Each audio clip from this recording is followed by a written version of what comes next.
আরে ও রবিন্দা, ও রবিন্দা। আরে সুভাষ ভাই, যে বলো ভাই, কেমন আছো?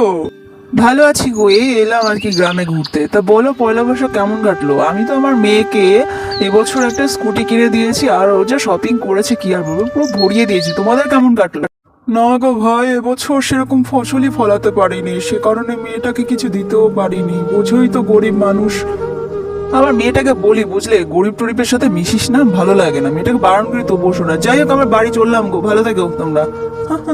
দেওয়ার কোনো মুরুদি নেই। কি গো গো ছুটকির বাবা, কে এসেছিল গো? আওয়াজ পেলাম মনে হলো। আর বলো না মিতু, ওই সুভাষ ভাই যে কি করে বলে গেল, আমরা গরিব দেখে মেয়েটাকে কিছু দিতে পারি না, সব কিছু কিরকম বলে গেল।